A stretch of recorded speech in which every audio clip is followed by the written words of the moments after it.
สบายดีทุกคนมื้อนี้เราก็สิมาแจกรางวัลที่เราได้ประกาศไปนั้นเนาะมีใน TikTok ยูทูบแล้วก็ YouTube Shorts เนาะทุกคนว่าไผสิได้รางวัลมื้อนี้เนาะทุกคน5คนเท่านั้นเนาะนี่ก็แม่นรายชื่อที่เราได้จดออกมาแล้วเนาะจากมีใน TikTok นี่จะมี2คนหนึ่งเนาะคอมเมนต์นี่เลยตามนี้เลยที่เขียนไว้ YouTube Shorts นี่หลายแน่นี่ YouTube Shorts นี่ มาฮอดยูทูบธรรมดานี่มีคนเดียวเท่านั้นทุกคนที่คอมเมนต์เลยจะให้เบิ่งใน TikTok เนาะทุกคนใน TikTok โหลด TikTok เราก็โพสต์ลงไปเราจะจดรายชื่อที่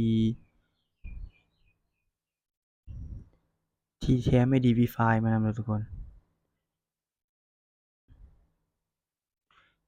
เราจะเอารายชื่อคนที่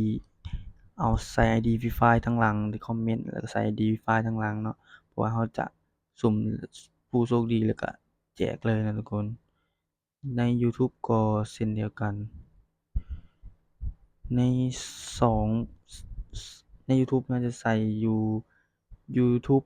อ่ามีความยาวแล้วก็มียูทูบสั้นเนาะทุกคน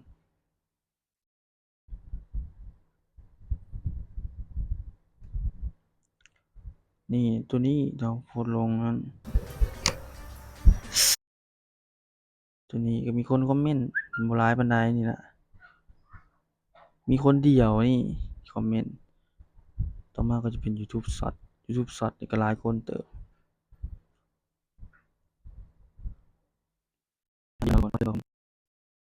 คนเบิ่งก็บ่หลายปานใดซ้ำประมาณ 2,000 ในยูทูบช็อตนี่รายชื่อที่คนคอมเมนต์นี่คือตัวอย่างที่ข้อยให้ไว้เนาะทุกคน ว่ามักปืนตัวใดหรือว่าเลือกแต่ตัวที่1หรือตัวที่2นะคนคอมเมนต์ก็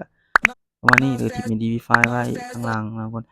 แล้วตอนนี้เราก็จะมาแจกเนาะการสุ่มมาเบิ่งนำกันเลยเราก็จะ copy ลากเอาเบิดเลยหลังจากนั้นเราก็จะเข้ามาที่กูเกิลนี่เข้ามาในวงนี้เลยทุกคนหลังจากนั้นเราก็จะป้อนชื่อของแต่ละคนใส่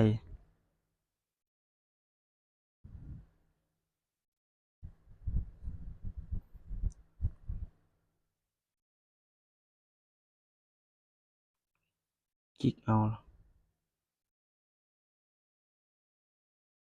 delete หลังจากนั้นเราก็วางป๊าบ นี่เลยตัว TikTok อันนี้เราจะให้เห็นซื่อๆว่าที่มาของแต่ละคนน่ะมาจากไสเนาะทุกคนไว้เพื่อบ่เป็นการลงไปผู้โชคดีเราก็จะได้รู้ว่าเราติดตามมาอ่าว่ารายชื่อผู้นี้มาจากไสอุ๊ย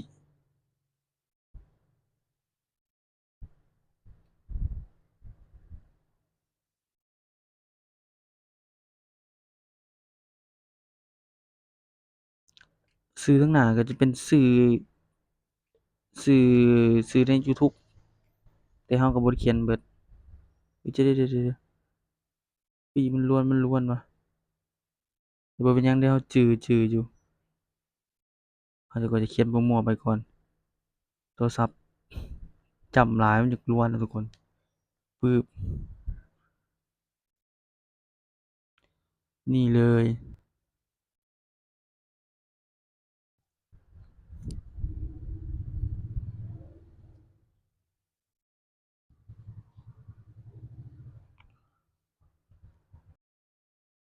เดี๋ยวจะมาหมุนเลยเนาะ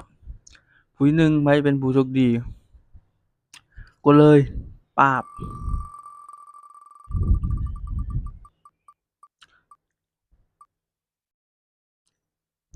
สุพรเนาะทุกคนยินดีนำเด้อสุพรนี่เลยเลข ID Free Fire ข้างท้าย number 8เนาะทุกคน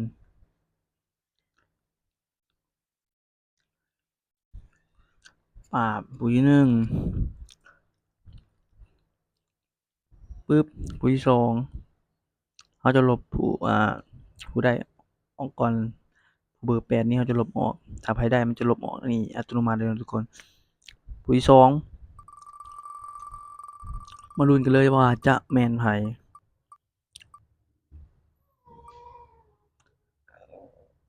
เบอร์9เนาะทุกคนชื่อขวัญยินดีนำผู้ชื่อขวัญ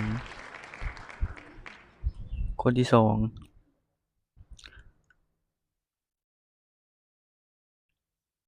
ต่อมาจะเป็นจะเป็นคนที่3นะทุกคนป๊าบ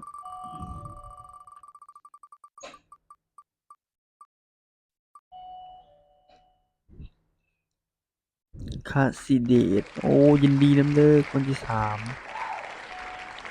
นำเบอร์ที่2ยินดีนำ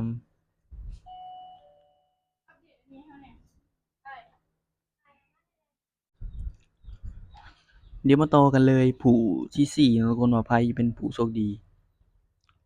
กดไปเลย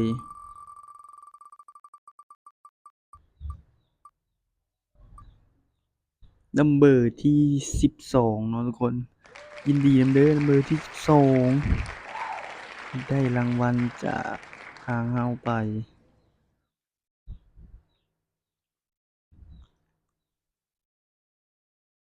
อืมผู้สุดท้ายเนาะทุกคนว่าไผเป็นผู้โชคดีท้ายสุดหรือว่าก่อนปีใหม่ก่อนปีใหม่นี้ไผจะเป็นผู้โชคดีเนาะได้รับรางวัลเพชร 3.3 เพชรจากทางเราไปกดไปเลย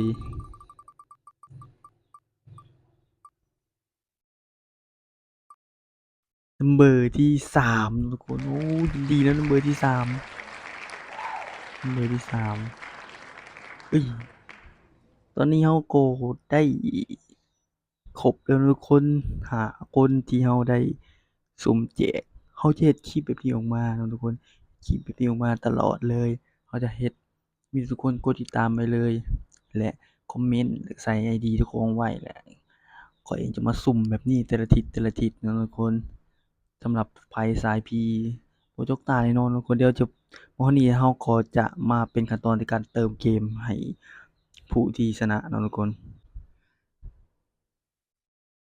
ต่อมาเราก็จะมาทำการแจกสำหรับผู้โชคดีที่ได้รับรางวัลจากทางเราไปเนาะทุกคน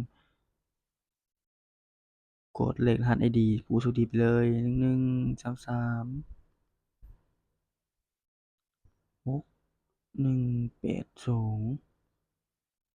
376นี่เลยทุกคนชื่อตัวละครตัวนี้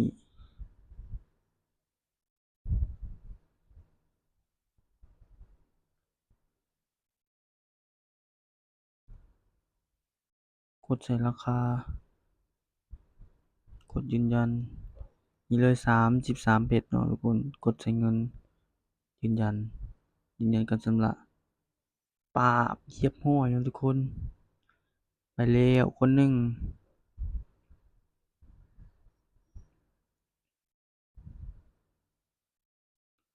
ต่อมาคนที่2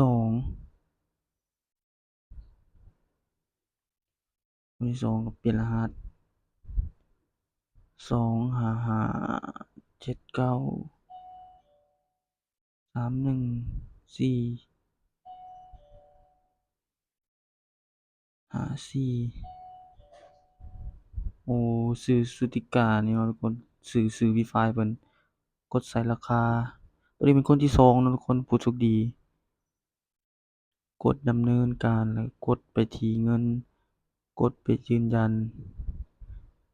คนที่2เรียบร้อยเนาะทุกคนคนที่2ที่ได้ต่อมาจะเป็นคนที่3บัดนี้คนที่3 26533261 223โอ้น้องโบนัสน้องโบ๊ทอันนี้โบ๊ทยินดีนำเด้อน้องโบ๊ท ได้33เพชรจากทางเราไปกดดำเนินกดที่เงินได้33ยืนยันป๊าบไปแล้วต่อมาจะเป็นปู่ที่สี่1 4 2 3 9690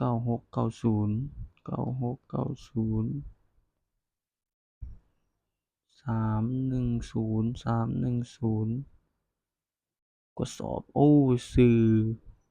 เพื่อนกเนาะทุกคนเนาะปู่ที่กด33เพจกดดำเนินการต่อกดไปที่เงินยืนยันเรียบร้อยผู้ที่ให้มันกดใหม่มันขึ้นชื่อแล้วก็กดราคา33เพชรหลังจากนั้นกดดำเนินต่อกดไปที่การชำระพอยต์ยืนยันเรียบร้อยนะทุกคนนี่คือผู้โชคดี5คนที่ได้รับรางวัลจากทางยูทูบของเราไปเนาะยินดีนำเด้อถ้าว่าไผอยากได้รับเพชรแบบนี้หรือว่ามีกิจกรรมนี้สามารถกดติดตามยูทูบไว้เลยนะทุกคนแล้วข้อยเองก็จะมาเฮ็ดคลิปใหม่ออกมาเรื่อยๆเนาะทุกคนให้ทุกคนมาคอมเมนต์แล้วก็ใส่ ID Free Fire ทุกคนนำหลังแล้วแอดก็จะมาสุ่มแบบนี้เพื่อจะบ่พลาดคนเก่าหรือคนใหม่ก็สามารถเข้ามาคอมเมนต์ได้กดติดตามไว้เลยมาฮอดนี้คลิปวิดีโอนี้ก็ได้สิ้นสุดลงแล้วนะทุกคนถ้าว่าไผอยากเติมเกมก็สามารถทักเข้ามาหาได้เนาะ แต่ว่าเติมเกมมีการเติมเกมผ่านบัตรก็สามารถเติมได้ผ่านบัตรเติมเงิน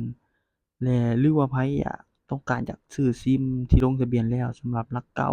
ก็สามารถติดต่อเข้ามาได้คือกันหรือว่าไผอยากเติมเกมผ่านทางเราก็สามารถติดต่อเข้ามาที่เบอร์นี้เลยทุกคนเดี๋ยวจะเขียนเบอร์ไว้ให้